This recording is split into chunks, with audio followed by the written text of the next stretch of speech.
आजचा जो विषय आहे तो फार महत्त्वाचा आहे आपल्या सर्वांसाठीच, कारण आज जी घटनाबाह्य मुख्यमंत्री पुन्हा एकदा डॅव्होसला चाललेले आहेत, त्यांच्यासोबत जवळपास 50 लोक, म्हणजे आधी 50 खोके आता 50 लोक ही डॅव्होस दौऱ्याला ही सगळी मंडळी ही चाललेली आहे. आता ही लोक कोण आहेत, कशासाठी चाललेत, का म्हणून चाललेत, नक्की काम काय, ही एक वेगळी गोष्ट झाली. पण धक्कादायक गोष्ट ही आहे, जी माहिती मला काल कळली, की जेव्हाही कुठच्याही अधिकृत दौऱ्यावर जायचं असतं, मग आपण मंत्री असाल, अधिकृतरित्या कुठच्याही डेलिगेशनमध्ये आमदार खासदार म्हणून जात असाल, सरकारला तुम्ही जेव्हा रिप्रेझेंट करता, किंवा मग मुख्यमंत्री म्हणून जाता, तेव्हा केंद्रीय MEA म्हणजे मिनिस्ट्री ऑफ एक्सटर्नल अफेअर्स, परराष्ट्र मंत्री ह्यांची तुम्हाला परवानगी लागते, आणि वित्त खातं केंद्राचं ह्याची देखील परवानगी लागते.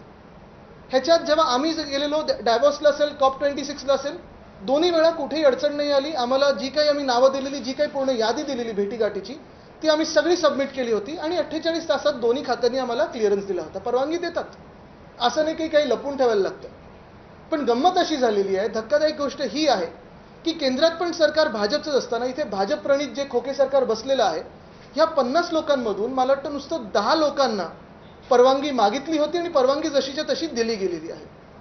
मूळ प्रश्न हाच आहे की मग एवढे 50 लोक जर तुम्ही सोबत नेत असाल डेलिगेशन म्हणून, तर बाकीच्यांची परवानगी तुम्ही घेतली आहे की नाही घेतली आहे? ती परवानगी MEAला माहिती आहे का, मिनिस्ट्री ऑफ एक्सटर्नल अफेअर्सला माहिती आहे का? त्यांना जर माहिती असेल तर आनंद आहे, त्यांनी परवानगी पॉलिटिकल क्लिअरन्स लागतो तो दिला आहे की नाही, हा एक प्रश्न आहे. दुसरं म्हणजे फायनान्स मिनिस्ट्रीने दिला आहे की नाही.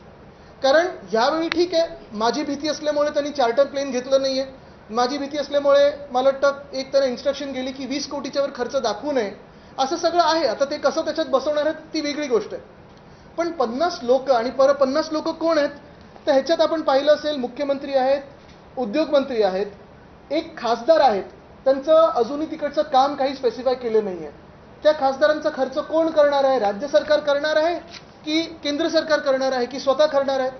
एक माजी खासदार देखील चाललेत. म्हणजे मला वाटतं ऑफर अशी आहे हल्ली की मागच्या वेळी जेव्हा तुम्ही गद्दारी केली होती, तुम्हाला नुसतं इकडे सुरत बिरतला नेलं होतं. आता जर तुम्ही गद्दारी कराल तर तुम्हाला थेट डॅव्होसला देणार आहेत. बघा तुम्हाला कोणाला जायचं आहे का. पण हे सगळं असताना वातावरण एवढं गढूळ झालेलं आहे महाराष्ट्रामध्ये. म्हणजे आपण पाहता एका बाजूला महाराष्ट्रामध्ये साधी उद्घाटनं जर करायची असतील, MTHL साठी आपल्याला 3 महिने थांबायला लागलं, आपल्याला दिघा रेल्वे स्टेशनसाठी 8 महिने थांबायला लागलं तयार असून, उरण लाईनसाठी देखील 6-7 महिने थांबायला लागलेलं आहे. पुण्याचं एअरपोर्टचं जे नवीन टर्मिनल आहे 4 महिने तयार होऊन तसंच तसं पडलेलं आहे, लोकांसाठी अजून उघडलेलं नाही. हे सगळं एका बाजूला असताना मुख्यमंत्र्यांचं लक्ष कुठेही मुंबईत नाही, महाराष्ट्रात नाही, पण परदेशी दौऱ्यावर